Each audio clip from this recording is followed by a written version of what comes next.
Oke, kita mau bedah tuntas nih soal Pi Network. Gimana sih kabarnya di awal tahun 2026?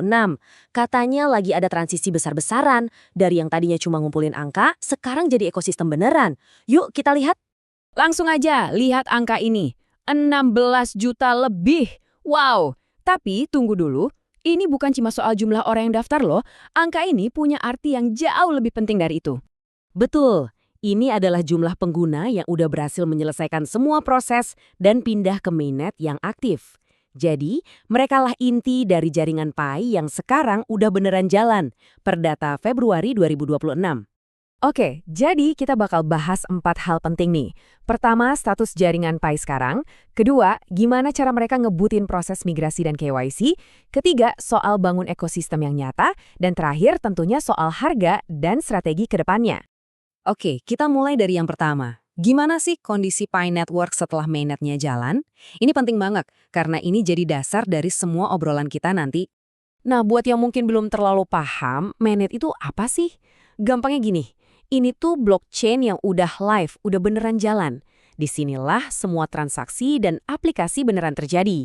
Jadi bukan lagi panggung latihan atau testnet, ini udah panggung utamanya.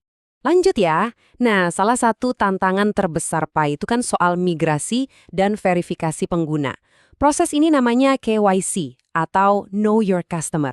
Intinya sih cuma buat mastiin identitas pengguna itu asli dan valid. Nah, gimana cara mereka ngatasin hambatan ini? Jadi, masalahnya tuh ada di proses migrasi yang agak lambat. Terus solusinya gimana? Mereka genjot abis-abisan proses verifikasi KYC. Hasilnya, keren banget. Jutaan pengguna yang tadinya nyangkut, sekarang bisa masuk ke ekosistem. Dan ini buktinya. Lihat deh, 2,5 juta pengguna. Ini adalah jumlah orang yang tadinya stuck, tapi sekarang udah berhasil diverifikasi dan migrasi. Ini benar-benar langkah raksasa buat memperkuat jaringannya. Nah, sekarang kita masuk ke bagian paling penting nih, inti dari semua ini. Ada pergeseran strategi yang fundamental banget di Pi Network. Dari yang tadinya fokus ngumpulin pengguna sebanyak-banyaknya, sekarang fokusnya beda, membangun kegunaan nyata. Kutipan ini pas banget buat ngejelasinnya. Tujuannya itu berubah dari cuma sekumpulan penambang jadi sebuah ekosistem Web3 yang beneran berfungsi. Maksudnya, internet masa depan yang terdesentralisasi. Jadi, Pi itu harus punya guna yang jelas. Ini perubahan mindset yang krusial banget. Lihat deh perbedaannya jelas banget. Dulu fokusnya itu soal spekulasi harga. Naik turun, naik turun. Sekarang fokusnya ke utilitas, ke kegunaan nyata. Ini tuh tanda kalau sebuah proyek kripto mulai dewasa. Pertanyaannya bukan lagi harganya berapa, tapi bisa buat apa nih koin? Karena ya pada akhirnya nilai jangka panjang itu datangnya dari kegunaan, bukan cuma spekulasi. Dan ini bukan cuma wacana loh, mereka beneran ngelakuin langkah nyata. Fokusnya sekarang adalah bikin aplikasi-aplikasi yang bisa dipakai di dunia nyata. Mereka juga terus ningkatin tools buat para developer kayak PSDK JS itu, biar makin gampang buat bikin aplikasi di atas jaringan Pi.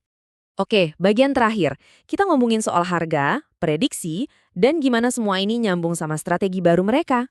Nah, kalau kita lihat harga Pi di Indonesia per akhir Februari 2026, harganya itu lumayan stabil ya, di kisaran segini. Nggak ada drama naik gila-gilaan, tapi juga nggak anjlok. Kenapa stabil? Nah, ini poin pentingnya.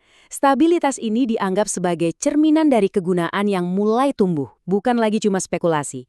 Logikanya kan, kalau sebuah aset digital udah mulai dipakai buat transaksi barang atau jasa, harganya jadi nggak liar lagi. Ini sebenarnya tanda yang bagus loh, menandakan pergeseran dari sekedar aset spekulasi jadi alat yang beneran fungsional. Tentu, kalau kita ngomongin prediksi harga, pasti ada. Beberapa analis dari luar sana memprediksi harganya bisa dari 14 sen, 56 sen, bahkan sampai $2 lebih. Tapi, perlu diingat ya, ini prediksi dari pihak luar, bukan janji dari Pi Network sendiri. Fokus utama tim Pi tetap, yaitu tadi, bangun utilitas. Jadi intinya apa nih dari semua ini? Simpelnya, Pi Network lagi berevolusi. Fase ayo kumpulin pengguna sebanyak-banyaknya udah mulai lewat. Sekarang fasenya adalah ayo bangun platform Web3 yang bener-bener berguna. Nah, ini ninggalin kita semua dengan satu pertanyaan besar. Di tengah ketatnya persaingan dunia kripto, kira-kira strategi yang mentingin kegunaan ini bakal berhasil nggak ya buat menciptakan nilai jangka panjang?